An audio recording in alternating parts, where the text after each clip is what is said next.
Bonjour, excusez-moi, j'ai eu un petit souci sur mon PC. J'ai dû passer par le PC d'un collègue. Donc là, on va parler des applis IBM qui sont assez récentes. Alors, ça fait quand même depuis quelques TR qu'elles sont là, qu'elles sont apparues. À chaque nouvelle TR, il y a des nouvelles évolutions qui arrivent, donc c'est des choses vraiment à surveiller pour voir ce qui va arriver encore dans les prochaines choses, dans les prochaines TR, pardon, excusez-moi. Moi, en tout cas, tout le monde sait que ça va continuer à évoluer pour l'instant, au rythme où ça va. Alors, juste rapidement, donc, je suis Damien Pujason, je appartiens à la société Gaia. Gaia, c'est Gaia Volubis. Donc, Volubis, c'est la formation, c'est notre partie formation. Donc, Gaia, on fait une centre de service. On a une partie sur l'accompagnement, sur la modernisation. On a de l'exercice technique.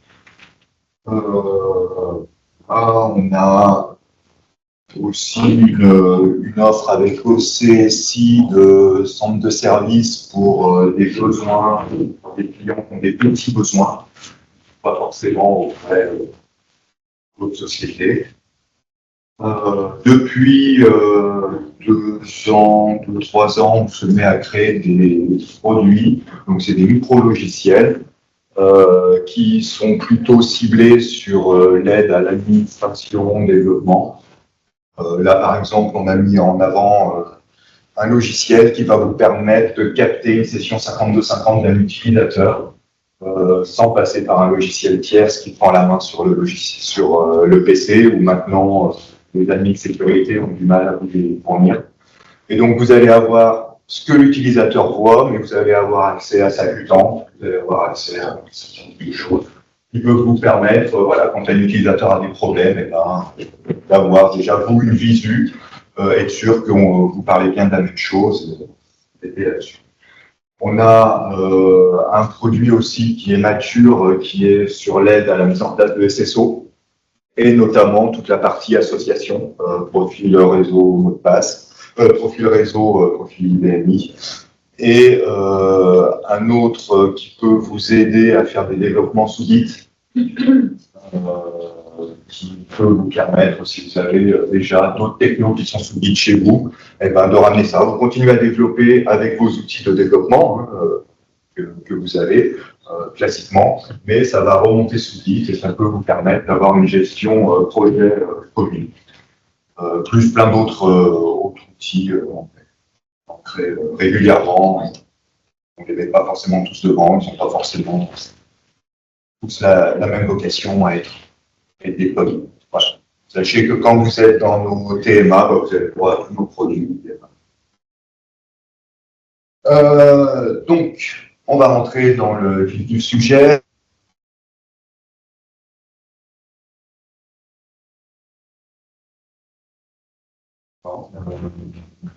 D'accord, il y a eu un déphasage, ok.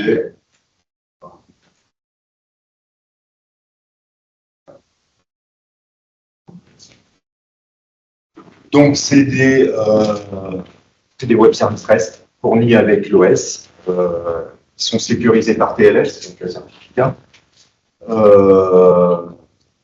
On communique dedans par du JSON exclusivement, ce qui a été mis en place. Le package, il se trouve dans l'IFS, hein, donc dans QIBM Prod Data, donc c'est des choses assez classiques. On va pouvoir avoir de la personnalisation dans QIBM User Data, excusez-moi, donc forcément via l'installation, et puis après on verra ce qui peut arriver là-dedans, notamment un fichier de propriété.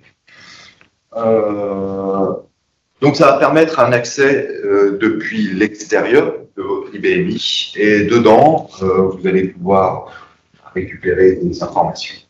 Vous allez pouvoir aussi lancer des commandes CL, requêter par SQL, gérer le magasin de certificats DCL.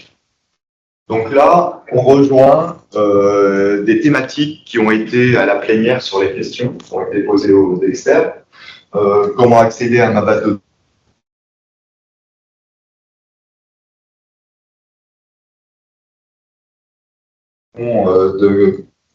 est-ce qu'on peut lancer des commandes CL sur un programme? Alors, là, c'est pas un programme, mais par contre, il y a des personnes qui, depuis l'extérieur de l'IBMI, vont pouvoir lancer des commandes CL. Donc, c'est une ouverture, c'est un plus, mais c'est aussi une porte ouverte sur la sécurité. Donc, il va falloir vraiment avoir ça aussi en tête. Je vous ai mis le lien vers la bibliographie officielle. Hein, donc, là-dessus, je pense que ça va. De toute façon, elle va aussi évoluer rapidement. Et donc, comment on démarre? Déjà, il faut un certain nombre de prérequis. Donc, ces API, elles sont disponibles sur 7.3, 7.4, 7.5. Et il faut ces produits-là installés, qui sont des choses gratuites et qui sont assez classiques. Peut-être vérifiez bien votre option de Java, si vous ne le faites pas évoluer régulièrement. Mais normalement, c'est des choses, si vous êtes à jour de PTF, vous avez tout ça. Il n'y a pas de souci.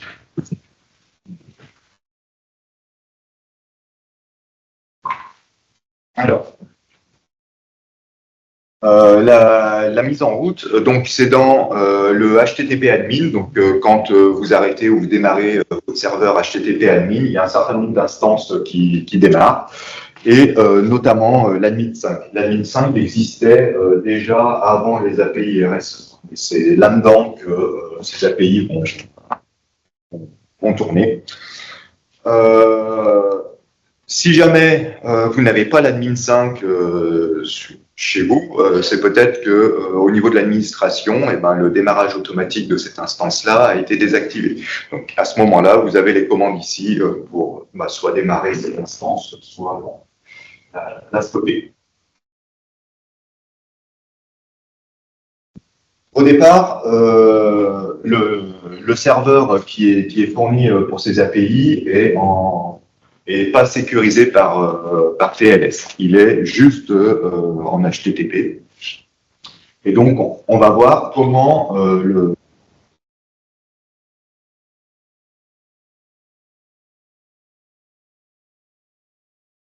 HTTP admin, le navigateur Forail. Hein, donc, pour y accéder, c'est dans un navigateur, votre HTTP ou HTTPS si votre HTTP admin est sécurisé. Donc, votre nom de machine, le port 2001, et vous allez accéder à cette interface-là, où vous allez pouvoir voir tous vos serveurs, les serveurs HTTP, donc les serveurs Apache, les serveurs d'application, vous allez avoir tous vos serveurs de web service, pas que, essentiellement. Voilà. Donc, vous pouvez aussi arrêter et démarrer votre serveur par là. Et donc, vous allez aller dans le serveur d'application, vous allez choisir votre serveur admin 5 et il va falloir configurer le TLS. Donc, on configure le TLS. Par défaut, le port 2012 va être proposé. Vous pouvez le personnaliser, mais bon, moi, je vous conseille de laisser le port par défaut. Vu que toute la littérature est là-dessus, c'est plus facile après de s'en souvenir. On vous demande quel protocole de TLS utiliser. Nous, on vous préconise bien sûr de prendre le protocole le plus récent, donc la 1.3, sachant que les 1.0 et 1.1 sont décommissionnés au niveau de TLS. C'est des protocoles qui ont des failles connues et qui sont vraiment déconseillés aujourd'hui. Voilà, et vous allez pouvoir désactiver ou non le port HTTP. Que vous le désactiviez ou non, là-dessus, ça n'a pas forcément beaucoup d'impact.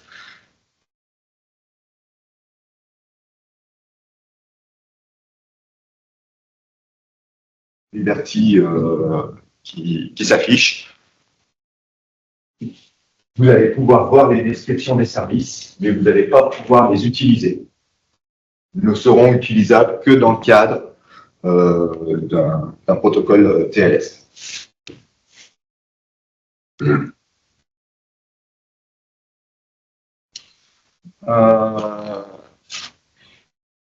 Donc, sur l'étape suivante, eh ben, vous allez choisir un certificat. Donc, soit vous utilisez un certificat que vous avez dans DSM, soit vous avez un magasin de certificats spécifiques.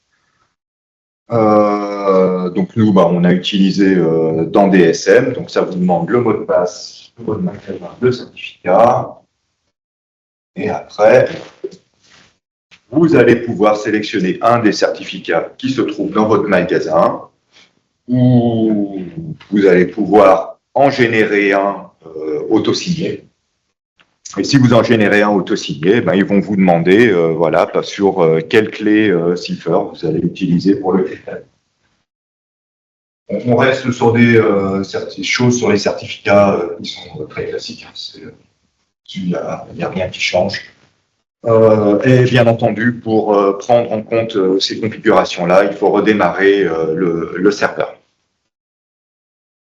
Donc, une fois que vous avez fait ça, vous avez une... pardon, excusez-moi, j'ai parlé de Open Liberty, c'est Open API,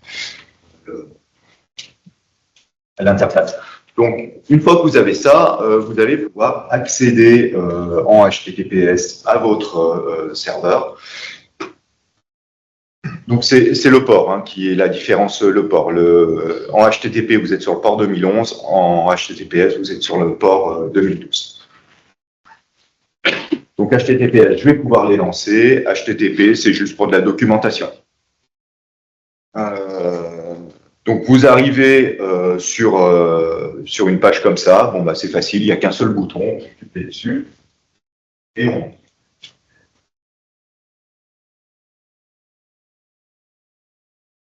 Donc, quand on est dedans, vous allez avoir une interface, si vous connaissez un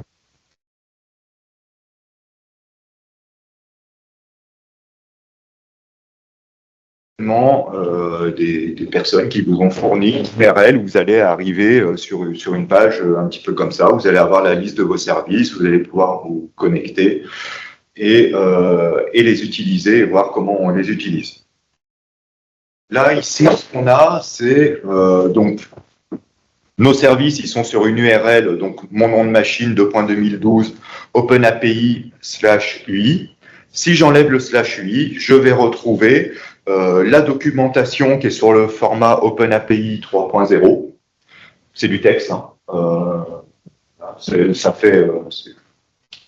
c'est très très long, mais c'est pas fait pour être lu comme ça. C'est pas fait pour être lu pour nous. Par contre, ce qui est intéressant, c'est que vous allez pouvoir récupérer toute cette partie-là qui est écrite et puis l'importer dans un logiciel pour directement avoir vos descriptions de services. Quand je vous dis des logiciels, je pense à des logiciels type Postman qui peuvent permettre de déclencher des appels à des web services de façon simple et automatisée avec des scripts. Voilà. Il y en a plein d'autres. Voilà.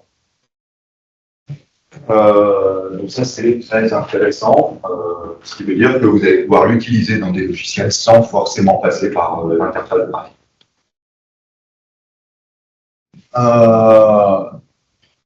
Donc on va avoir, pour les utiliser, deux possibilités.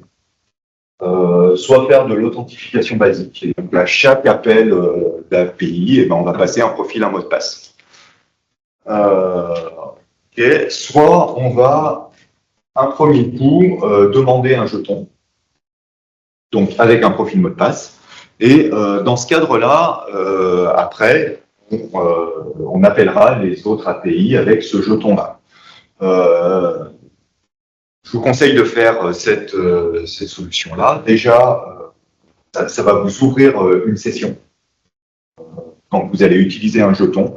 Et donc, à partir du moment où vous allez avoir une session, il y a déjà certaines API qui sont accessibles, qu'on peut appeler que si on est dans une session.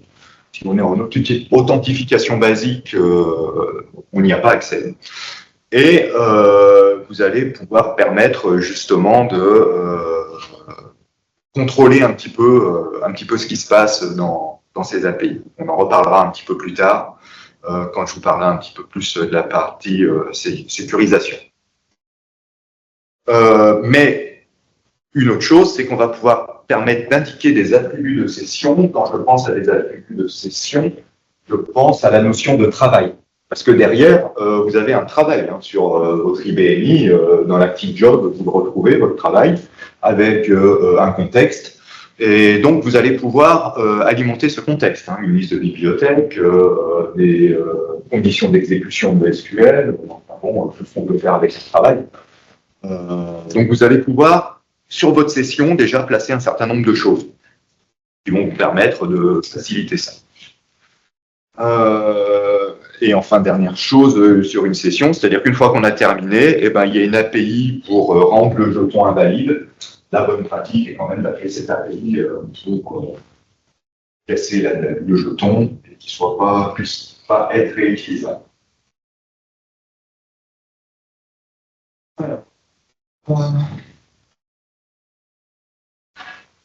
On va sortir. Sortir du PowerPoint et on va passer un petit peu.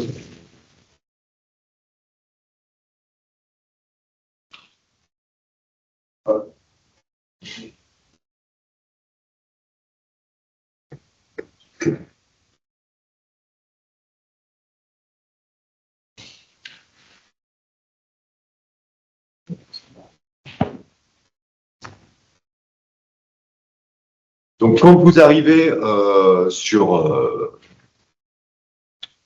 Open Liberty, voilà, vous avez un certain nombre de catégories dans lesquelles vous avez des services. Donc, l'administration, on verra un petit peu plus tard à quoi ça va servir. Une catégorie CL commande, donc, dans laquelle vous allez pouvoir récupérer la définition d'une commande. Donc, ça va être dans votre JSON, vous allez avoir un XML qui contient la description d'une commande.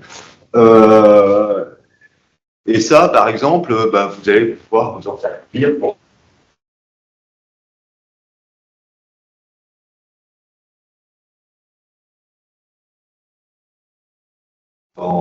dans les scripts ACF, SQL.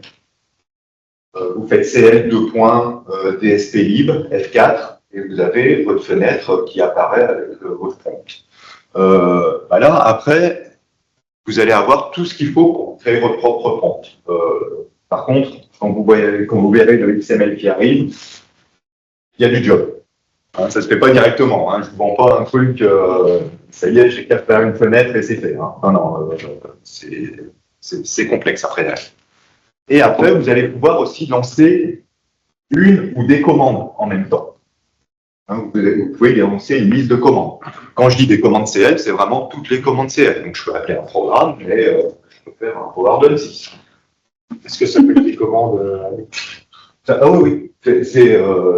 Là, on est vraiment... j'ai une ligne de commandes. En fait. Non, mais quand bien, ce que je veux dire sur la description, j'imagine bien qu'il retourne peut-être sur une commande PM. Si on développe nos propres commandes. Si l'aide a été générée, je pense que oui. Il y a l'IM. Ouais, s'il y a eu l'IM, j'avoue que je n'ai pas essayé. Mais par contre, ça, c'est un bon truc à essayer. J'utilise beaucoup les commandes. Ouais. Vous allez pouvoir avoir accès aussi à l'IFS, donc un certain nombre de services, on va voir.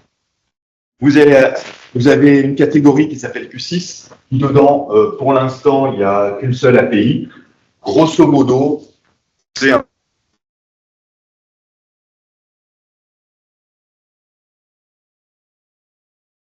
À l'inverse d'IFS, on a accès à la partie Q6, donc à la partie, on va dire, classique, entre guillemets. On est plus habitué. Vous allez avoir aussi des possibilités de faire du SQL. Et donc là, pareil, vous allez pouvoir lancer des requêtes SQL qui vont s'exécuter.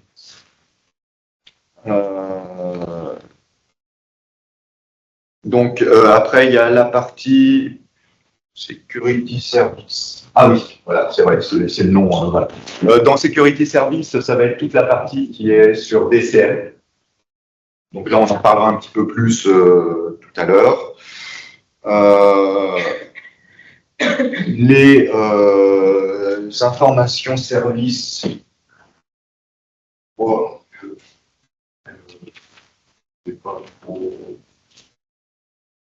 oui, en fait, c'est juste des informations là sur les API RSE.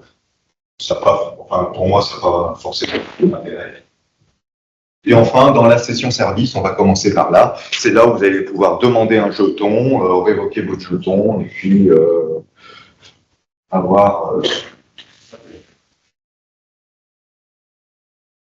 Donc,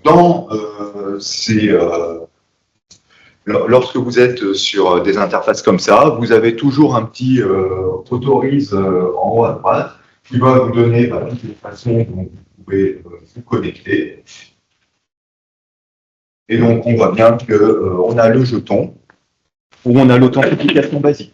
Si ici, je me mets une authentification basique que je fais autorise, je vais pouvoir utiliser après mes différentes commandes. À chaque fois, c'est l'authentification basique qui va passer. Donc, on va créer une connexion. Dans la connexion, à chaque fois que j'appelle, on va recréer quelque chose.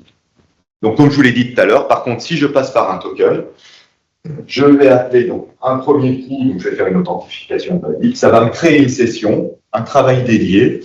Et à chaque fois que je vais réappeler un autre service, on va réutiliser le travail qui existe déjà pour continuer.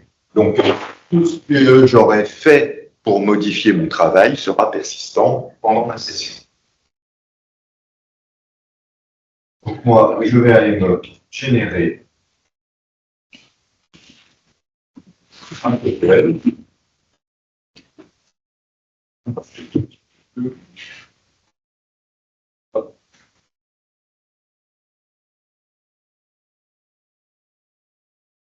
Donc, le principe, hein, c'est, je décline mon API, bon ben voilà, vous avez des explications.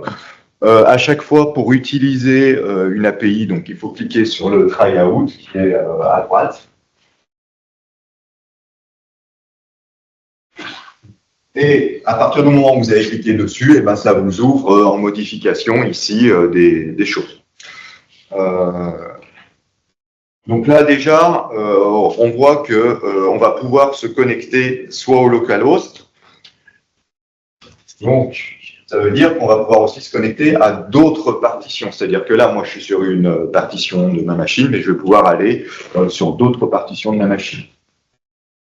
Ça peut avoir des intérêts justement d'avoir des sessions, et peut-être que je vais avoir besoin de sessions en parallèle sur plusieurs machines. Donc moi, je vais rester en localhost. Et puis, je vais me mettre un profil mot de passe.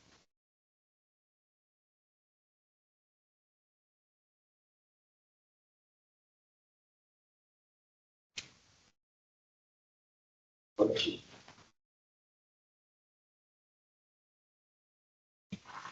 Donc, j'exécute et je descends.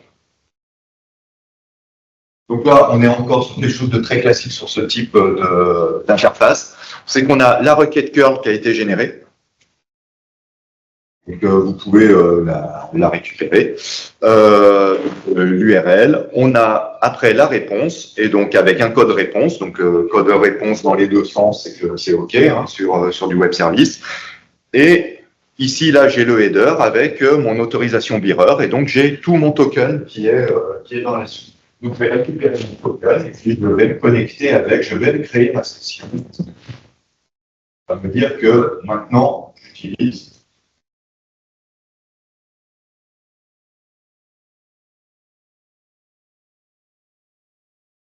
ça, c'est ça qui va faire que j'ai une session. Donc, je ne vais pas le faire tout de suite, sinon je suis obligé de refaire un token, mais le delete, elle va me désactiver mon token. Donc, si je fais ça, je pense qu'il y a un timeout. Il y a un timeout, il y a vraiment dessus. Il y a un timeout. Alors, si je fais un get information session, donc là, on voit déjà qu'on va pouvoir regarder un certain nombre de choses. On va pouvoir aller voir des variables d'environnement.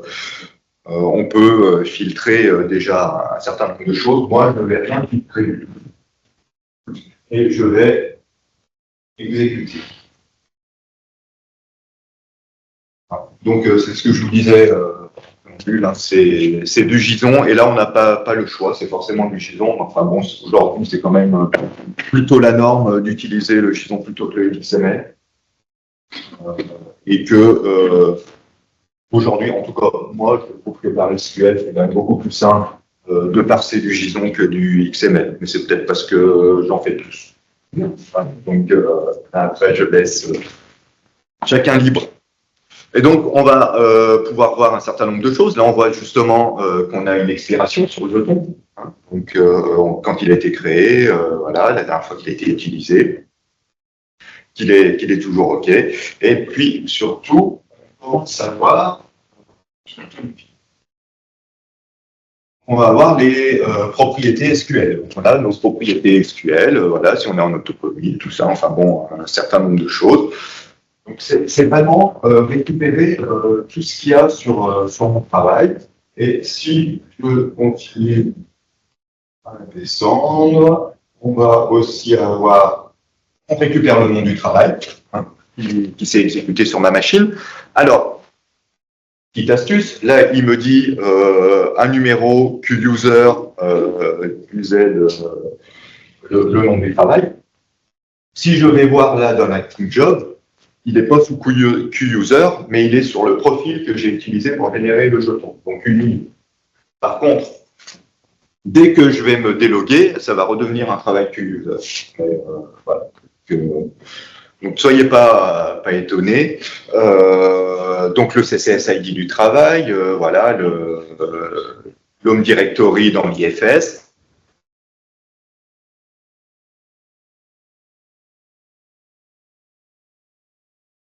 Okay.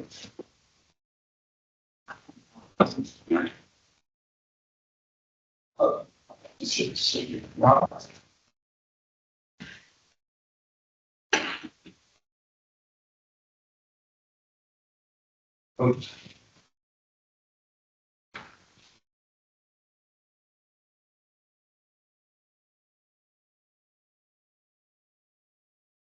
on va aller voir pour l'instant les commandes CL.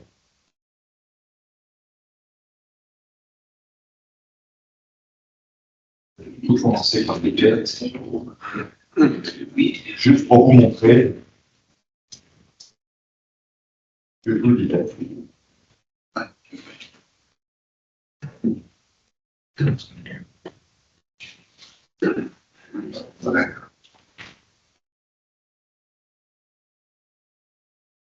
Voilà, donc là c'est pour récupérer la description d'une commande. Donc voilà le XML hein, qu'il y a. C'est pas une compliquée. Un PSP libre, il n'y a pas beaucoup de paramètres, il n'y a pas beaucoup de valeurs. Donc voilà, hein, donc avant d'arriver à en faire réellement un prompt, je pense qu'il y a pas mal de documentation à avoir pour comprendre. Mais n'empêche qu'avec là, vous avez toutes les infos sur votre commande.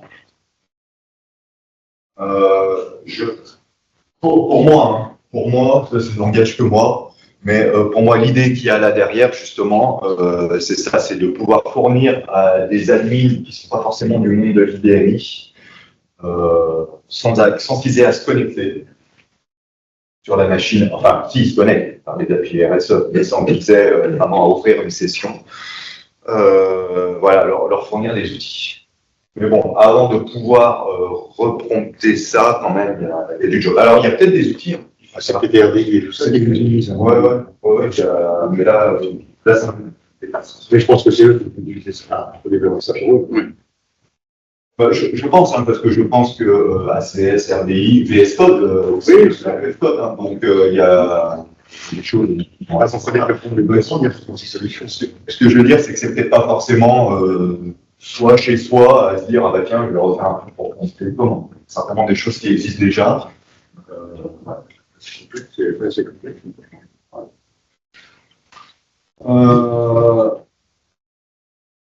Et donc, surtout, ce qu'on fait, c'est qu'on va pouvoir lancer des commandes.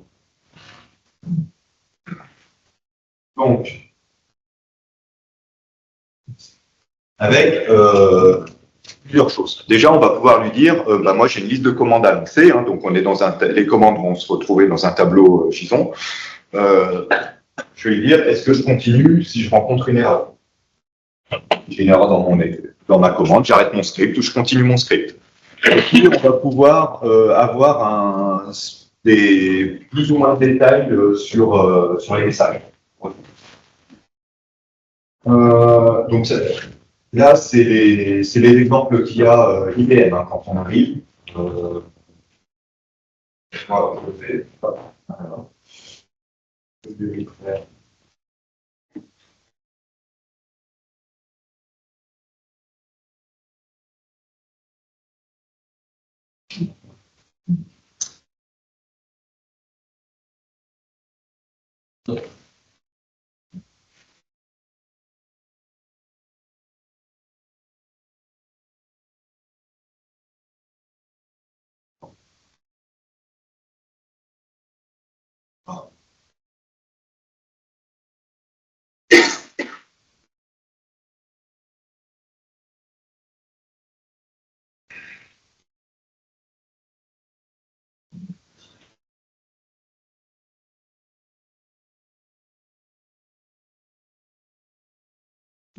Donc voilà, donc là, moi, j'ai lancé, donc je lui ai demandé de me créer une bibliothèque qui existe déjà, donc il me renvoie l'erreur hein, classique. Je lui ai dit de continuer, même si j'avais une erreur, donc je lui ai dit de me créer un fichier source, bon ben voilà, il l'a créé parce qu'il n'existait pas. OK ? Dans le résultat, on a le nombre de commandes qui ont été envoyées et on a le nombre de commandes qui ont été réussies et le nombre de commandes qui seront trouvées dans l'échelle. Ici, j'ai deux commandes qui ont été envoyées parce que je lui ai dit de continuer alors que la première était en erreur. Si je lui avais dit d'arrêter à la première erreur, j'aurais eu qu'une seule commande qui aurait été lancée. D'accord ? Alors, on va relancer la même chose. Presque la même chose.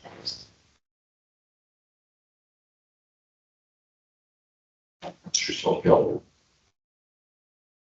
Hop, ici. Hop.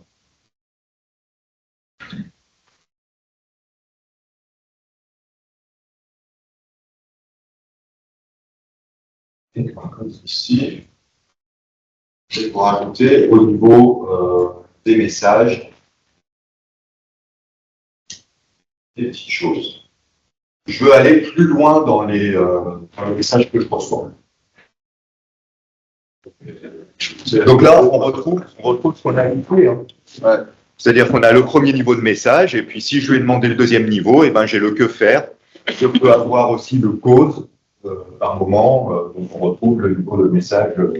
Donc là, on peut faire un petit peu ce qu'on veut là-dessus.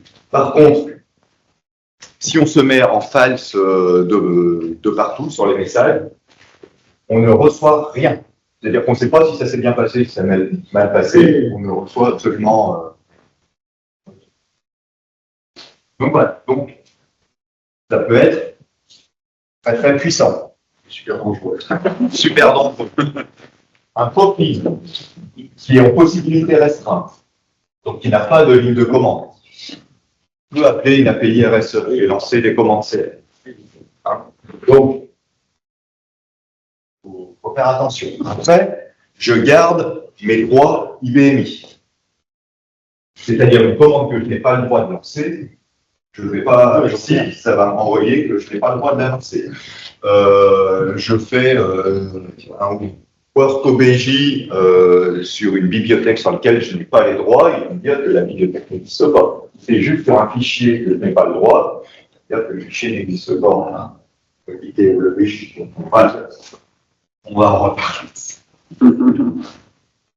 Mais voilà, c'est très puissant pour moi. C'est vachement pratique pour faire des interfaces, je dirais PC, web, même programme finalement. On fait un éditeur, quoi que ce soit, qui a besoin d'avoir une information sur 400, on va trouver ça. Non, par des API REST. Mais par contre, je fais des dinettes, je fais un Power Dump 6, j'ai les droits de faire un Power Dump 6, je fais un Power Dump 6. C'est pas un sujet. Ouais. Non, après, c'est le chef, il n'est pas content.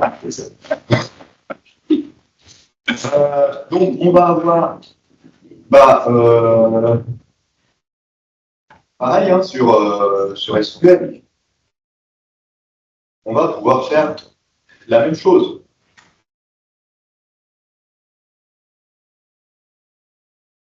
Je vais vous garder l'exemple qui a mis, que l'IBM a mis, que sur SQL, j'ai fait un select, il me renvoie un résultat set avec tous ces selects, et donc le résultat set, c'est un tableau, et puis chaque élément du tableau, c'est une ligne de mon select. Donc là, c'est bien, ok, on est super, on a fait un select. On peut faire toutes les instructions SQL possibles.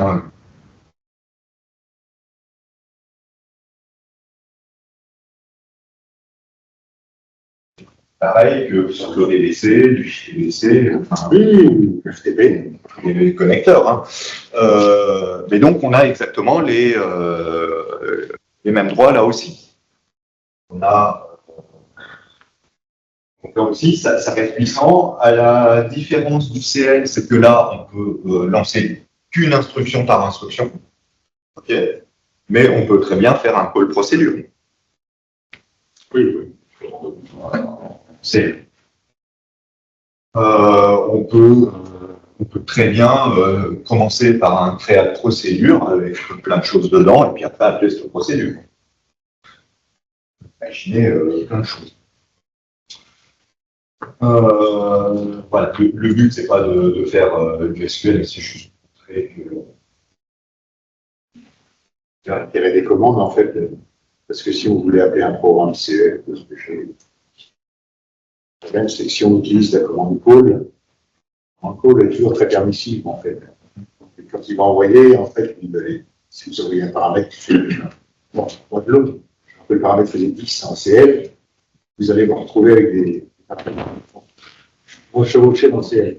C'est bon. Par contre, si on met une commande devant, elle va bien mapper. C'est l'intérêt de créer une commande, c'est que ça remappe bien les paramètres.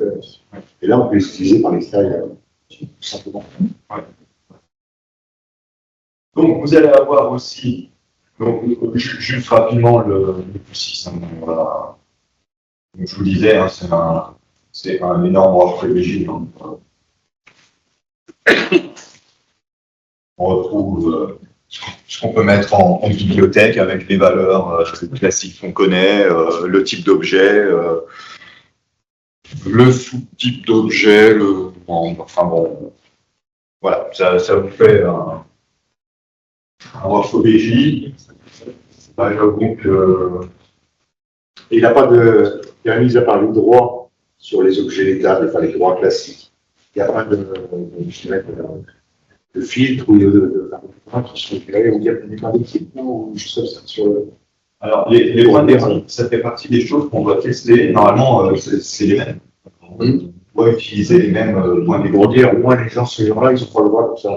Et donc, ça fait partie des choses qu'on doit tester dans les semaines qui arrivent. Là, on ne l'a pas encore fait. Non. Mais ça fera partie de. Disons, ça aide au management, quoi. De publications qu'on fait régulièrement, on poste, régulièrement, chaque semaine, il y a un post sur LinkedIn pour annoncer un article d'une personne de chez Gaia et qui se retrouve sur notre blog. Voilà.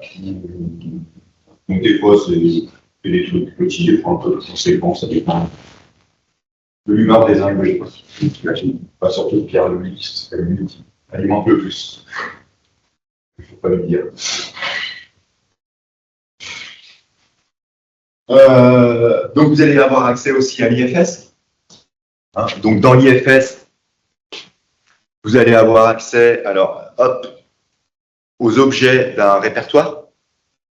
Hein. Donc, vous lui passez un chemin et hop, ça va vous lister tout ce qu'il y a dans le répertoire. Faut pas en faire.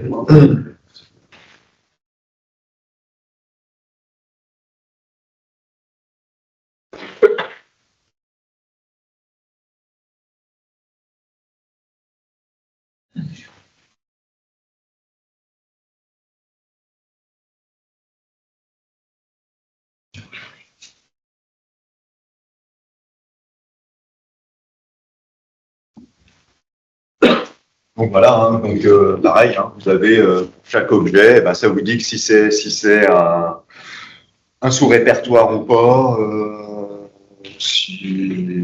voilà. Alors, on voit que je ne mets pas grand-chose en description sur ce que j'ai dans mon manifeste, hein, mais voilà, ça vous liste hein, tout ce qu'il y a dans les répertoires. Après, vous allez pouvoir justement manipuler un petit peu ces objets-là. Et vous allez pouvoir récupérer, enfin lire ce qu'il y a dans un objet et écrire dans un fichier. Oui, c'est-à-dire que là, les échanges se font toujours par. On envoie un JSON. Ouais. On ne passe pas par le HTTP, en fait. Non. C'est pas comme du reste. Non. Alors, sur la lecture, bah, c'est en fait, on récupère un.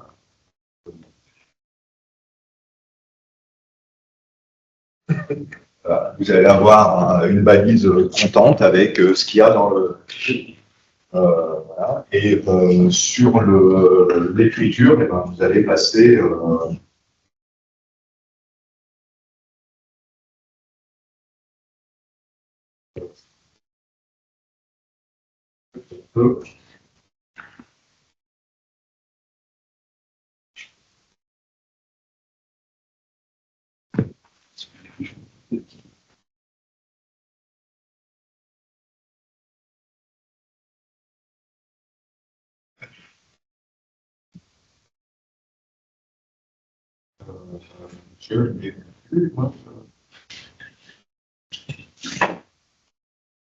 non, pardon, excusez-moi, le get, c'est pour récupérer ce qu'il y a, c'est le principe.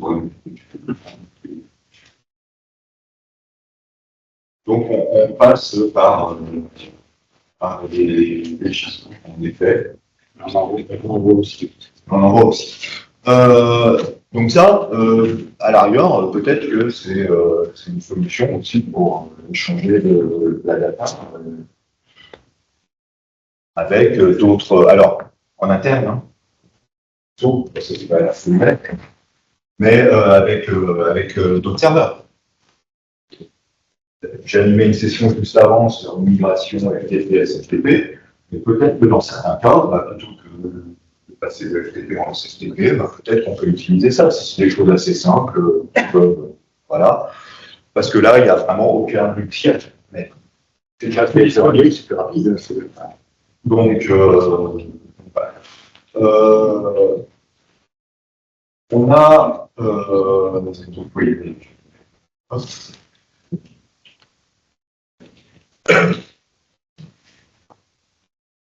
Donc voilà, on peut aussi récupérer des informations, notamment des droits, quand est-ce que ça a été créé, des choses comme ça, qui sont des choses classiques. On va, c'est pas la peine, c'est pas un des grosses choses, c'est le security. Donc là, on est sur la partie DCM. Il y a 13 API. 13 API où vous allez pouvoir faire beaucoup de choses. Donc elles sont V1 Security et puis après vous allez avoir une autre partie du chemin. Alors soit DCM, soit TLS. Voilà. Les parties TLS, eh ben, c'est vraiment sur TLS. Donc il y a la première On va pouvoir récupérer les protocoles qui existent sur la machine et qui sont activés. Ça, ouais, c'est peut-être plus pour des personnes, des admins de sécurité au niveau là-dessus, on va dire. Donc le protocole plus les ciphers, hein, donc les clés de chiffrement. Hein, donc on retrouve bien les protocoles qui sont supportés, les clés de chiffrement qui est en dessous. La deuxième TLS, c'est des statistiques qui peuvent être faites sur quel protocole a été utilisé. Ça, pour des admins sécu, ça peut être intéressant.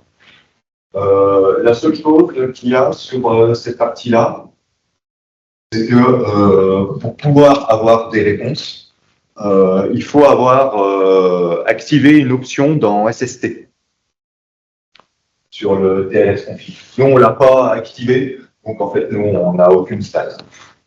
Voilà. Ça aussi, ça fait partie des trucs. Il faut que j'aille faire pour rigoler. Voilà, donc ça, c'est peut-être pas forcément les choses qui vous passionnent le plus, mais ça peut être intéressant. Une tout de suite, je vais aller sur celle-là. C'est vous pouvez changer le mot de passe de DCM. Bonne idée. Oui. Ça marche bien. Voilà. Là encore, donner à quelqu'un qui n'est pas sur les BMI la possibilité de changer le mot de passe DCM, je ne suis pas convaincu, mais bon, pourquoi pas. Disons que c'est l'interface d'administration au départ qui manquerait peut-être un peu juste au départ pour dire tiens, il y a un tel endroit, c'est oublié. Mais ouais, non, c'est ça. Donc, après, il y a toute une partie, toutes les autres parties là qui sont en CERT et AppDef qui sont donc CERT c'est pour certificat et puis AppDef c'est pour les applications qu'il y a derrière les certificats. Ça vous parle un peu les applications derrière les certificats ou... Ouais. Bon, alors ça va, je vais pas rentrer dans le détail, on va avancer. Vous allez pouvoir faire tout ou presque qu'on fait dans DCM. La seule chose que vous n'allez pas pouvoir faire, c'est générer un certificat auto-signé ou en régénérer un. Donc on peut faire uniquement depuis DCM. À la rigueur, ça me trouve dommage, mais peut-être que ça va venir. Vu qu'on peut déjà tout faire, on a quand même beaucoup de certificats auto-signés, c'est le seul truc en fait où il faut aller. Donc, vous allez pouvoir supprimer des certificats. Bien entendu, on supprime un certificat lorsqu'il est plus lié à une application. Sinon, on a des petits soucis. Et souvent, c'est pour des certificats périmés. Hein. Il faudrait que nous on le fasse parce qu'on en a plein. Vous allez pouvoir exporter et ou importer un certificat. Donc ça aussi, ça peut être intéressant. C'est pour ça que je vous disais tout à l'heure, on peut se connecter à d'autres partitions aussi. C'est là où ça peut être intéressant, c'est que vous avez le même certificat qui est utilisé sur plusieurs partitions. Donc vous le générez sur une machine, sur une partition. Et puis avant, il fallait rentrer dans des CM, l'exporter, donc le récupérer dans l'IFS, le mettre dans l'IFS de la machine cible et puis l'importer. Là, en fait, vous allez pouvoir l'exporter, vous récupérez la base 64, enfin tout le texte base 64 de votre certificat, vous le mettez dans le JSON pour l'importer, vous l'importez sur la machine cible. Un copier-coller, peut-être bien un copier-coller, c'est bon. Donc ça peut être scripté assez facilement. Vous allez pouvoir associer un certificat à une application. Vous allez pouvoir faire exactement la même chose sur les autorités de certification. Donc, bien entendu, créer une autorité de certification. Non, pas la créer. Là aussi. Oui, récupérer des infos. Et on va aller sur la récupérer des infos, parce que on a déjà pas SQL. On est d'accord, c'est possible. Et ça, Mais là, disons que ça permet peut-être de plus facilement avoir ces informations-là dans des outils d'administration qui sont hors IBMI, pour les équipes système, ou des équipes qui gèrent directement les certificats, d'autres certificats au niveau de la société.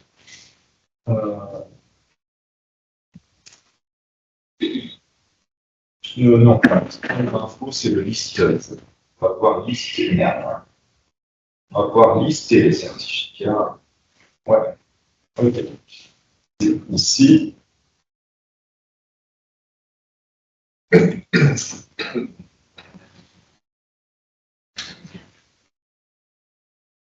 je suis désolé. Alors, ils n'ont pas été gentils sur celle-là, mais en fait, ils vont tout mélanger, les CERT, APL, AppDef, TLS. Voilà, ici.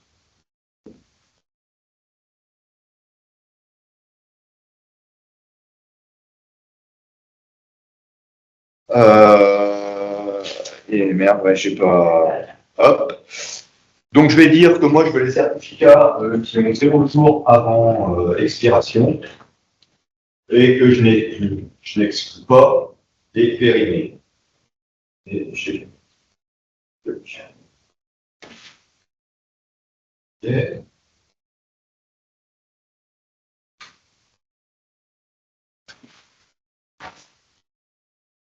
Donc, si je fais ça, et ben là, je vais lister déjà tous mes certificats périmés.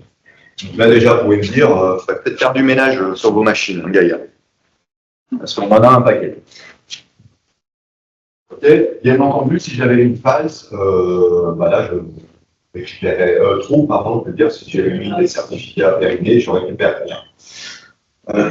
Alors, par contre, je vais mettre, si je vais me placer à une péremption à 130 jours. Alors, c'est juste pour la démo, 130 jours, parce que j'ai fait des tests avant. Je sais qu'on est. Je sais qu'il fallait ça. Si je faisais à 30 jours, je n'obtenais rien. Donc là, voilà. J'ai récupéré mes certificats qui arrivent à péremption en moins de 130 jours. Moins des 130 jours. Si j'en avais un à 130, il sortirait aussi. Donc, ça peut servir, ça. Donc, bien penser, si vous avez des certificats périmés, à exclure les certificats périmés, si vous avez mis ça avant. Mais ça peut servir justement, pour ce que je vous disais, des équipes qui sont un peu déportées, d'avoir la liste de vos certificats et en finir avec les problèmes du matin ou du matin. Donc, d'anticiper. Voilà, c'est parti qui peut être assez intéressant. Genre, on a accès à la formation simplement. Ouais, voilà. Et puis là, c'est des personnes qui ne sont pas sur l'IBMI, c'est simplement entrer dans des CLM. Compliqué, c'est un petit peu lent, ça fait dossier. Je vais essayer d'accélérer un petit peu parce que il y a des règles pratiques qui sont importantes là. Et enfin, vous avez tout un bloc d'administration.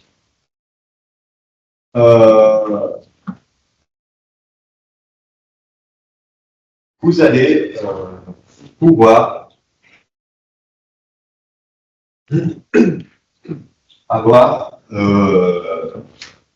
mettre de l'administration dessus.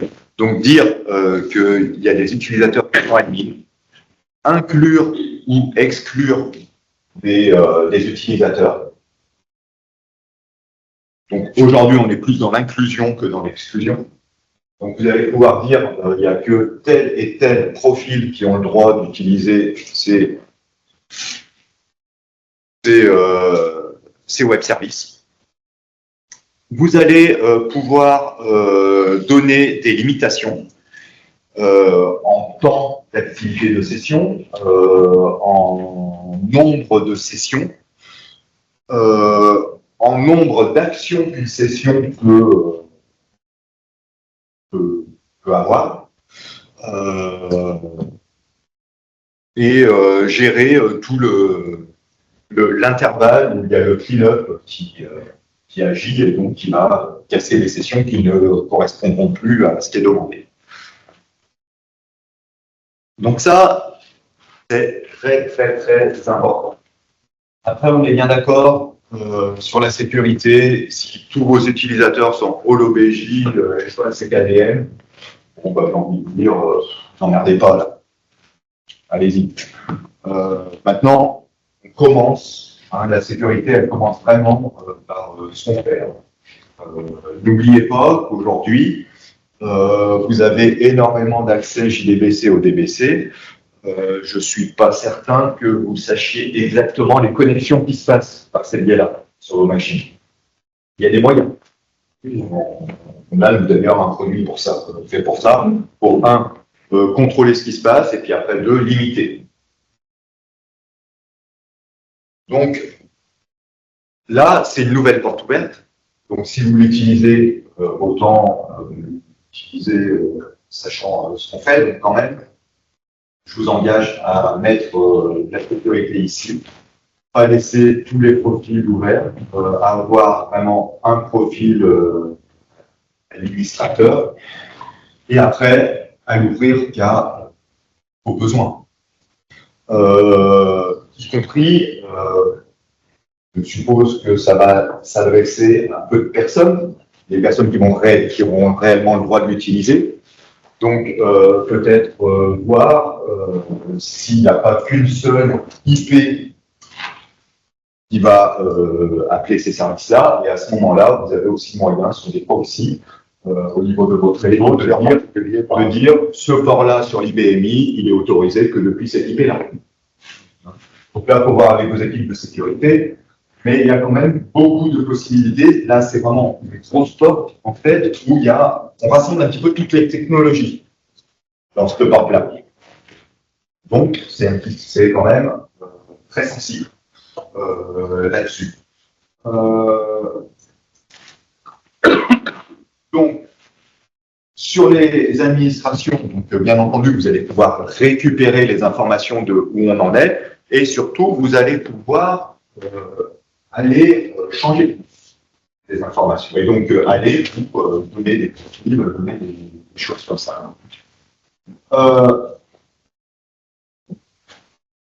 À partir du moment où vous changez les attributs d'une session, enfin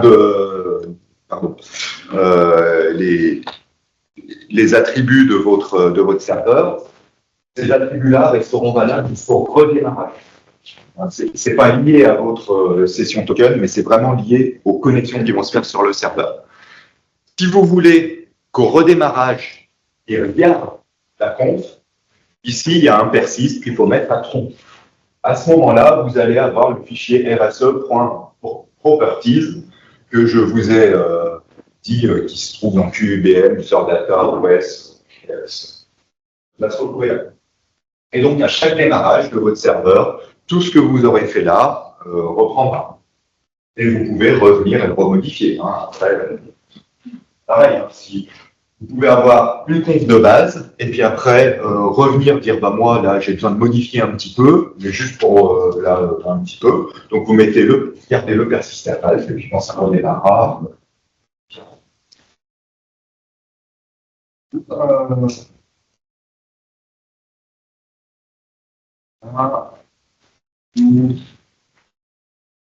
Vous allez pouvoir voir les sessions qui sont ouvertes. Alors, et je vais le trailer comme ça.